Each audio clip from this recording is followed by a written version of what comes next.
Since the introduction of e-commerce, retail has overcome a great deal of change. With this advancement, many retailers have experienced challenges in dealing with this new age of consumption. This is Undressing Reality.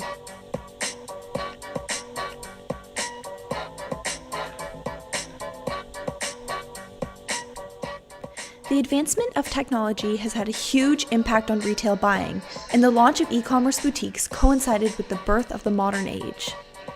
While e-commerce has allowed for countless new entrants to enter the market, this introduction has put immense amounts of pressure onto pre-existing retailers who were founded on the concept of brick-and-mortar business.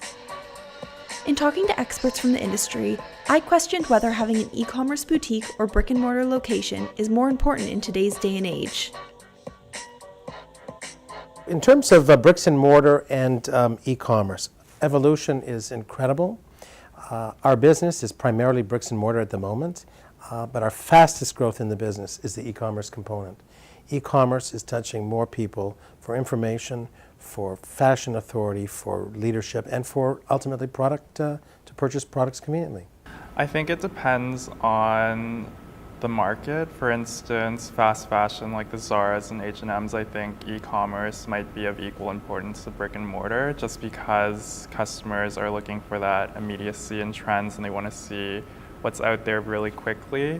Whereas I think in luxury, brick and mortar is, I still think, very important despite the significance in e-commerce in recent years, just because the consumer experience is really different in a luxury department store. For instance, if we look at Holt's in Canada, even before walking into the store, you have valet, you have a doorman. It's all part of that experience that people are looking for, and you just don't get that in e-commerce, the person-to-person interaction. And so I think it varies on where you're talking about in the market. You have to have both. It's all omni-channel. So I don't think it used to be just bricks and mortar, and then it was just digital. And I think what a lot of those brands are realizing is that you actually need both. So even when you look at a Net-a-Porter, which is purely digital, they will still do pop-up locations.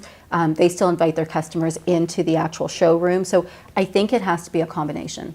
Well, it also, I think, really forces them to think of customer service.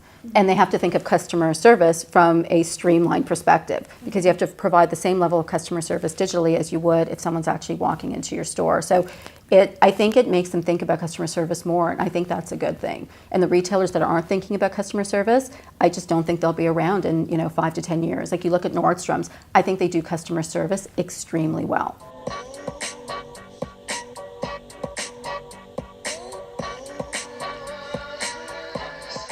I think consumers today are very intelligent, and given that so much is online, it's really easy to shop a different site, and you're going to look at what's of greater value. And I think this ties back to, again, like the level of what you're purchasing. People buy brick and mortar. People in our industry, in high luxury fashion, enjoy coming to the store for the theater, the excitement, but they're doing their research online. So they're coming in very informed, very involved, and they really know what they want. So the emerging millennials have really accelerated the e-commerce. Our blend of business is very different on e-com, selling makeup and limited edition products that are really geared to millennials.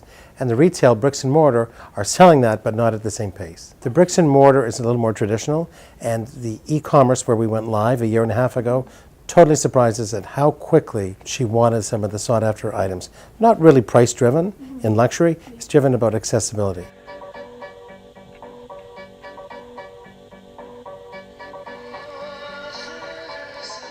It really goes back to the type of market. In luxury, for instance, I think brick and mortar is really still going to be very significant. You could see with the big luxury department stores in Canada, Harry Rosen, Holt, Renfrew, they've recently done facelifts to their stores. They're still expanding new locations. And I think part of that, it goes hand in hand with the service that people are expecting when they're buying specific product, when they're spending a specific amount of money. They want to be looked after. They want to have someone in the store that will call them, that will clientele with them. And so I think brick and mortar for luxury will always be very prominent. I think there's definitely more of a presence with e-commerce for fast fashion that's more value driven. It's really easy for e-commerce to just, put together a promo or a deal online, and you don't have to really have the same costs if you do it for your brick and mortar. So you do online exclusives and stuff like that. And that's one of the benefits of e-commerce, is that where you don't have a physical store, you could still reach different parts of the country if someone has internet connection. In the current business of fashion, they were talking about these experiential retail and how they're actually failing. They're actually not where it's at. And I think what's happening is the pendulum has swung too far the other way. When you get stores like Amazon thinking of taking over brick and mortar stores because people still want to actually go and buy and feel and touch. Meanwhile, you've got retailers such as like Nordstrom's and Saks who are really in the Bay, who are really pushing e-commerce because they have the brick and mortars, because they notice their clienteles are shifting. Retail is going to be interesting.